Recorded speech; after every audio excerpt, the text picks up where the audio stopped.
I've found that there's a moment when you stop chasing, stop caring, and realize how much of your life has been spent trying to hold everything together. Hi, I'm Caroline Rena, spiritual alchemist and host of the Awakening Soul Divinity podcast. It happens quietly. Something inside us finally reaches the end of carrying what it was never meant to hold on to. The body softens, the reaching slows down, and something inside finally says, I've had enough. I've been sitting with that over the past few days in my own life. I could feel how much of my life has been spent trying to hold connection together with other people, people who I thought saw me, people with whom I thought the relationship was somehow different than it actually was. I've been trying to understand silence, trying to make sense of people pulling away without explanation, and trying to stay emotionally connected in spaces where I wasn't fully being met. And what I'm realizing is that this was never just a behavior for me, it was protection, a pattern my nervous system learned a long time ago. If I just kept the connection open, maybe I could stay connected to love. If I just kept reaching, maybe I could stay connected to them. But eventually my body got tired of carrying all of it alone, and something in me finally stopped participating in that pattern. It wasn't easy at all, and yet I chose my peace. That's the only way I know how to describe what's been happening for me lately. I can now feel where I would have reached before. There's just stillness. It's like the urgency is gone, the looping is gone, the need to figure out what someone else is thinking or why they disappeared is beginning to fall away. And it isn't an easy process because it was all I knew how to do. And what surprised me the most was the peace I began to feel inside. It was true peace. It's our natural state, even though most of us don't even know that.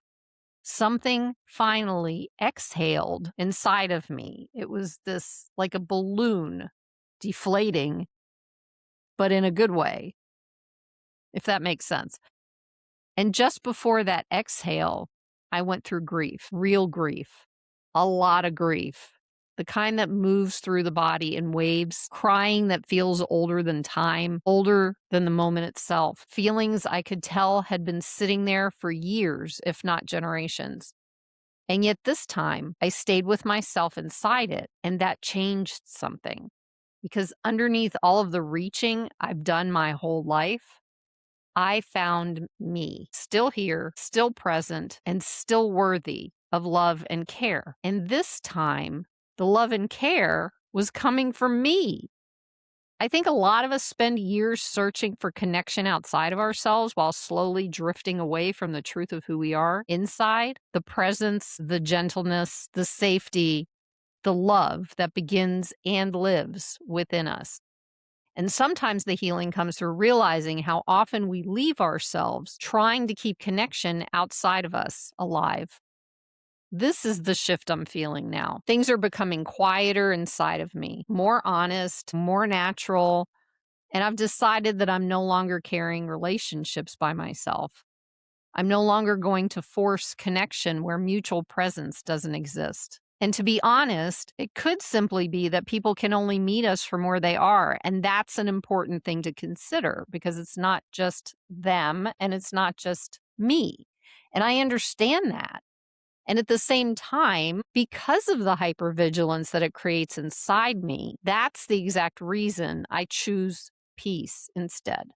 And in the space that has opened, I can finally feel myself there again. A little lighter, a little clearer, a little more settled inside my own presence. And maybe that's what this moment really is, a return to myself. If you're an empath, highly sensitive, or a seeker of truth, and you're feeling this in your own life, you're already in it. In the coming weeks, I'll be opening a new live space called Coming Home for people moving through these kinds of shifts and openings together. If you've been moving through something and looking for clarity or truth, this space is for you. Take a moment to subscribe, and if someone comes to mind, share this with them. And if anxiety has been part of your experience, There's a free ebook in the description to support you. Welcome home.